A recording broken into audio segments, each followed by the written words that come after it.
Welcome to this presentation.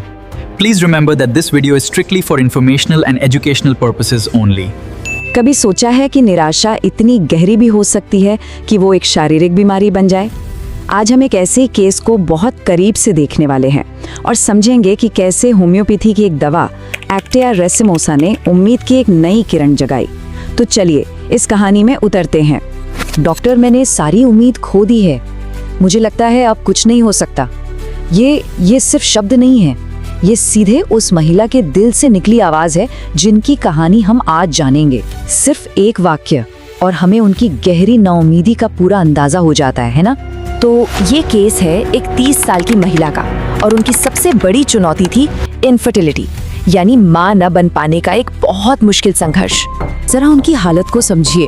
उन्होंने क्या कुछ नहीं किया था। लेप्रोस्कोपी, IUI और यहाँ तक कि IVF जैसे सबसे एडवांस ट्रीटमेंट भी आजमाए, लेकिन हर बार नतीजा सिर्फ एक ही था, असफलता। और आप सोच सकते हैं, इलाज की हर नाकामी के साथ उनकी उम्मीद टूटती गई जब तक कि वो पूरी तरह से निराशा में नहीं डूब गईं। उनकी इस हालत को, इस निराशा को ठीक से समझने के लिए हमें उनके पिछले कुछ सालों के मुश्किल सफर पर एक नजर डालनी होगी। ये सब एक दिन में नहीं हुआ था। देखिए, ये सफर पूरे 5 साल लंबा था। शुरुआत में पीरियड्स की इरेगुलरिटी जैसी बातों को उन्होंने नजरअंदाज किया, लेकिन जब गर्भधारण की कोशिशें नाकाम होने लगी तो वो इलाज के एक ऐसे चक्रव्यूह में फंस गईं जहां हर दरवाजा बंद मिलता गया। पहले लेप्रोस्कोपी, फिर IUI और आखिर में IVF। और हर नाकामी सिर्फ एक मेडिकल रिपोर्ट नहीं थी, बल्कि उनकी उम्मीद पर एक और गहरा घाव थी। और बस यहीं पर कहानी में एक मोड़ आता है।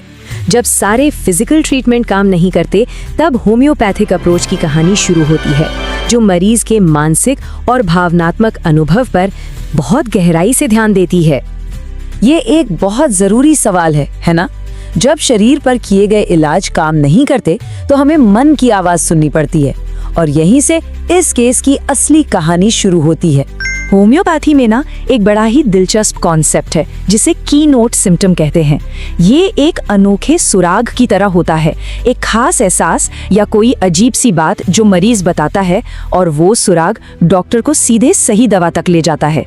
अक्सर ये सुराग एक मेटाफोर या कहानी के रूप में सामने आते हैं।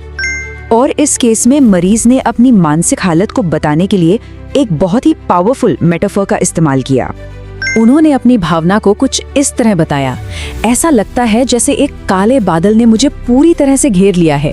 अब सोचिए, ये सिर्फ उदासी नहीं थी, ये एक ऐसी कैद थी जिसमें दुख और निराशा ने उन्हें हर तरफ से जकड़ लिया था, जैसे कोई निकलने का रास्ता ही ना हो।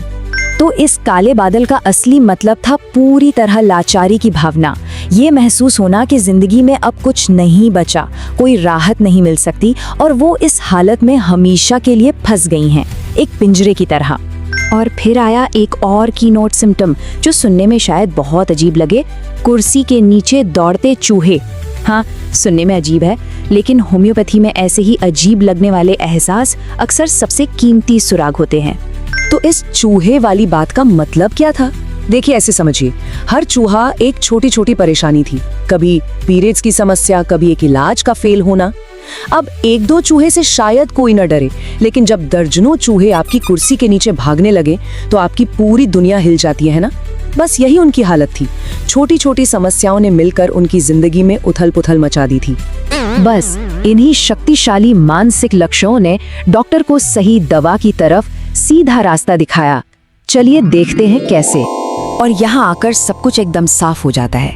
आप देखिए, मरीज का हर एक अनुभव, IVF के बाद की निराशा, उस काले बादल में घिरने का एहसास, और हाँ, उनके दर्दनाक पीरियड्स, सब कुछ एक ही दवा की तरफ इशारा कर रहा था, एक्टिया रेसिमोसा। ये एक परफेक्ट मैच था, जैसे किसी ताले के लिए सही चाबी मिल गई हो। और इस तरह इन अनोखे लक्षणों के आधार पर चुनी गई दवा थी एक्टिया रेसिमोसा, जिसे सिमिसिफ्यूगा के नाम से भी जाना जाता है। तो चलिए अब इस कहानी के अंजाम तक पहुंचते हैं और देखते हैं कि इस पूरी प्रक्रिया का नतीजा क्या रहा। तो इस पूरी प्रक्रिया का सार ये था कि दवा सिर्फ इनफर्टिलिटी के लिए नहीं थी, बल्कि उस पूरे इंसान के लिए चुनी गई जो उस तकलीफ से गुजर रहा था। उसकी पूरी कहानी सुनी गई, उसकी भावनाओं को समझा गया और उसके अनोखे एहसास के आधार पर ही सही दवा का चुनाव हुआ। और सबसे अहम बात ये थी कि इलाज ने बीमारी की जड़ पर काम किया, यानी निराशा की उस गहरी भावना पर। और जब वो काला बादल हटा, तब जाकर हर स्तर पर असली हीलिंग की शुरुआत हुई। ये केस हमें एक बहुत ज़रूरी सवाल के साथ छोड़ जाता है। हमारे इलाज के सफ़र में हमारा मन, हमारी भावनाएं वास्तव में कितना मायने रखती हैं? इस पे ज़रूर सोचिएगा। Free online consultation available every Saturday and Sunday. Time 10 a.m. to 1 p.m. and contact our team via call or WhatsApp 950021.